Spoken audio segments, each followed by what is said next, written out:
Whenever kita diberikan dua cecair, okay, dua cecair macam cecair X, cecair Y diberikan, dua cecair diberikan. Dia hanya ada satu kaedah saja kita boleh buat. Apa dia?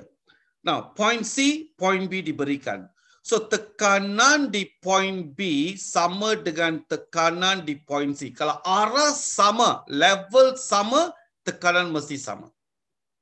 So, apakah tekanan yang dialami di point C? Point B ini berat tekanan because of liquid X dan ATM.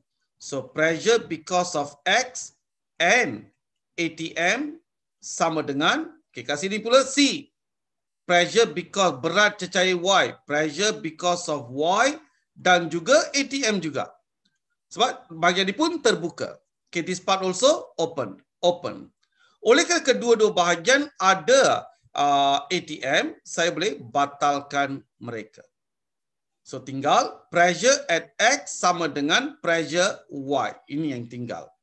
So how to calculate the pressure because of liquid X ini? Gunakan H ketinggian X, ketumpatan X dan gravity. Sama dengan ketinggian cecair Y, ketumpatan cecair Y dan gravity. Nah, kedua-dua tempat ada graviti, maka saya boleh batalkan graviti. Tinggal ketinggian X, ketumpatan X, ketinggian Y, dan ketumpatan Y. Apa dia nak? Calculate the density of liquid Y. Ini. Yang lain semua diberikan. Therefore, ketumpatan Y adalah ketinggian X darab ketumpatan X bagi ketinggian Y. What's ketinggian X? 10 cm. Perlu tukar meter? Tak payah. Y? cm boleh batal kejap lagi. Density of X? 800. Divide by ketinggian Y? 8 cm. So, cut 100. 100 times 10? 1000 kilogram per meter cube.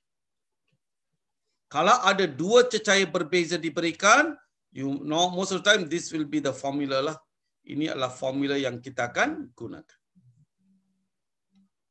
1000 kg per meter cube. Alright. Let's look at test power 14 pula. 14.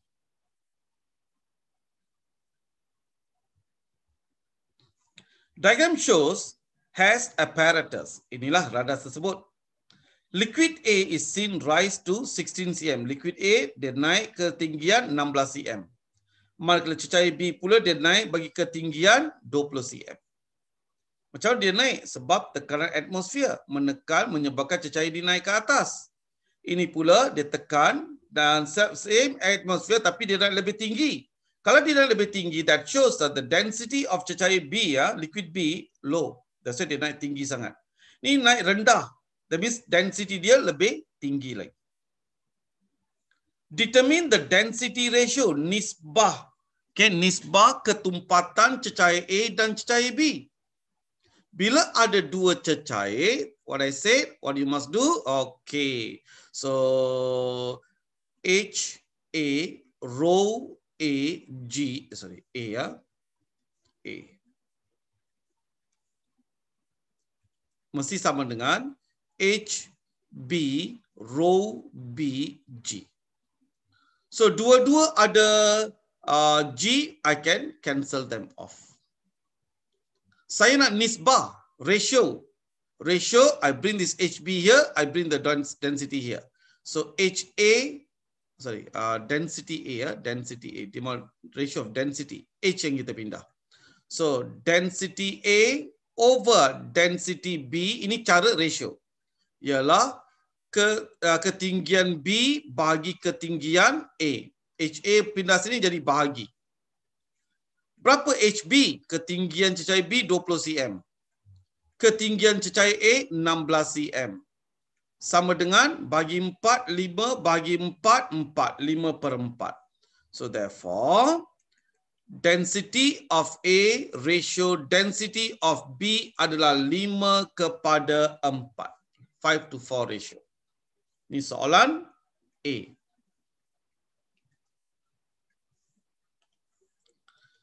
Jawapan bagi B, if the density of liquid B is 800, what will be the density of liquid A? Kalau B adalah 800, apa density dia ditanya? So come back to this.